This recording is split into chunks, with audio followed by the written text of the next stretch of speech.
हरे कृष्ण।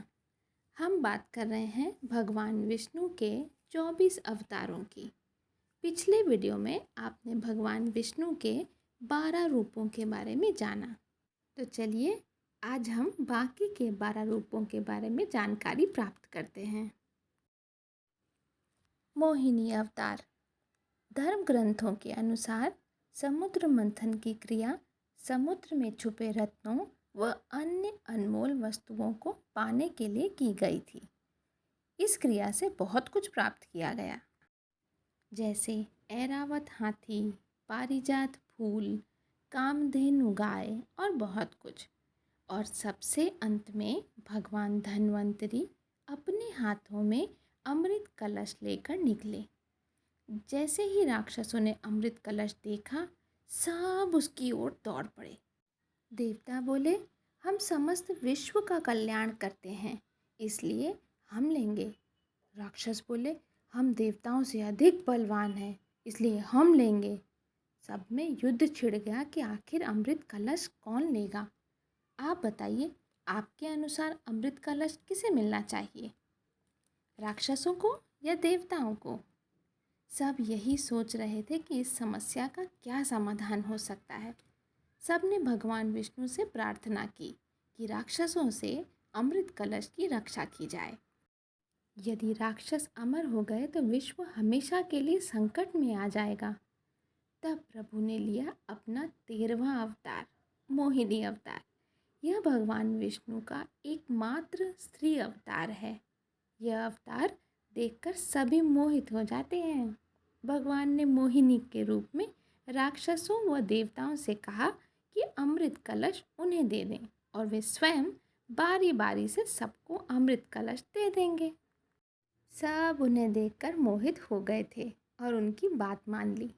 अमृत कलश उन्हें देखकर कहा, मोहिनी आप ही अमृत हम सब में बांट दीजिए। बस फिर क्या था, एक तरफ देवता बैठ गए और दूसरी तरफ राक्षस बैठ गए। फिर मोहिनी का रूप धरे भगवान विष्णु ने मधुर गान गाते हुए और नृत्य करते हुए देवताओं और राक्षसों को अमृत देना शुरू कर दिया। असल में मोहिनी अमृत तो केवल देवताओं को दे रही थी, पर राक्षस समझ रहे थे कि उन्हें भी अमृत मिल रहा है। इस प्रकार भगवान विष्णु ने मोहिनी अवतार में देवताओं का कल्याण किया और राक्षसों से अमृत की रक्षा की। आपको बता दें कि अमृत एक रस का नाम है, जिसे पीने वाला अमर हो जाता है, मतलब कभी मर नहीं सकता। नरसिंह अवतार। नरसिंह 2 शब्दों से मिलकर बना है। नर मतलब मनुष्य, सिंह मतलब शेर। यह वो अवतार है जिसमें भगवान विष्णु आधा मनुष्य व आधा सिंह का रूप लेकर अवतरित हुए थे। राजा हिरण्यकशिपु ने परमपिता ब्रह्मा जी की कठिन तपस्या की और उनसे वरदान प्राप्त किया। वरदान के अनुसार उसे कोई भी मनुष्य, देवता, पशु, पक्षी मार नहीं सकता। उसे न दिन में और न रात में मारा जा सकता था। उसकी मृत्यु न धरती पर संभव थी और न आकाश में। और तो और उसे कोई अस्त्र या शस्त्र हानि नहीं पहुंचा सकते थे। यूँ समझ लीजिए कि उसका मारा जाना लगभग असंभव था। राक्षसों के राजा हिरण्यकशिपु को इस बात का घमंड हो गया था। उसके राज में जो भी भगवान विष्णु की पूजा करता, उसे भयंकर दंड दिया जाता।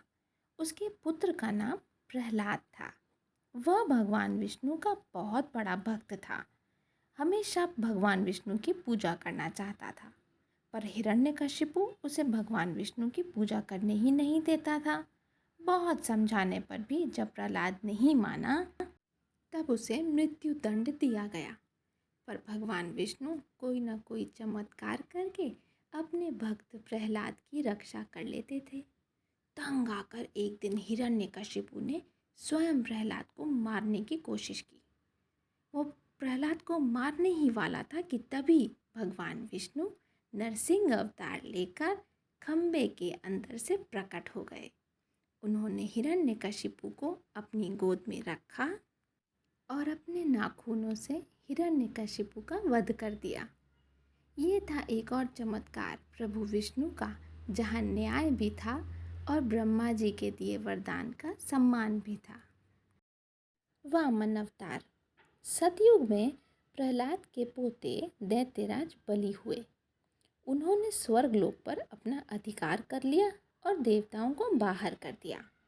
सभी देवता इस विपत्ति से बचने के लिए भगवान विष्णु के पास गए।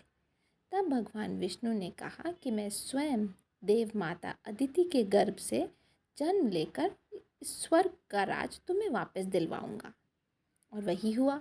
कुछ समय के बाद भगवान विष्णु ने वामन अवतार लिया। एक बार जब राजा बलि महान यज्ञ कर रहे थे, तब भगवान वामन का रूप लेकर उनके सामने गए। उन्होंने वामन का छोटा सा रूप देखा और सोचा कि ये बेचारा वामन क्या मांगेगा। राजा बलि ने उन्हें देखा तो पूछा, बताइए वामन, दान में क्या लेंगे? वामन अवतार में भगवान विष्णु ने कहा, मैं ज़्यादा कुछ नहीं, बस 3 पग धरती ही लूँगा। 3 पग मतलब 3 स्टेप्स। राजा बलि के गुरु शुक्राचार्य जी इस बात को समझ गए। वो पहचान गए कि ये जो वामन है ये और कोई नहीं बल्कि भगवान विष्णु हैं। उन्होंने राजा बलि को दान देने से मना कर दिया। लेकिन राजा बलि ने उनकी बात नहीं मानी और वामन रूप में भगवान को 3 पग धरती देने का संकल्प कर लिया। पहले पग में भगवान ने विशाल रूप धारण करके एक पग में धरती और दूसरे पग में स्वर्गलोक नाप लिया। जब तीसरा पग रखने के लिए कोई जगह ही नहीं बची, तब भगवान ने राजा बलि से पूछा, बताओ राजन, तीसरा पग कहाँ रखूं? तब राजा बलि ने भगवान वामन को कहा कि आप तीसरा पग मेरे सर पर रखिए प्रभु। और तीसरा पैर भगवान ने राजा बलि के सर पर रख दिया। सर पर पैर पड़ते ही राजा बलि पाताल लोक पहुँच गया। राजा बलि की दानवीरता को देखते हुए भगवान ने उसे पाताल लोक का स्वामी भी बना दिया। इस प्रकार भगवान ने वामन रूप में देवताओं की सहायता करी और उन्हें स्वर्ग लौटा दिया। दक्षिण भारत में ऐसी मान्यता है कि राजा बलि साल में एक बार आज भी अपनी प्रजा से मिलने ज़रूर आते हैं और इस दिन को लोग बहुत ही हर्षोल्लास के साथ एक त्योहार के रूप में मनाते हैं।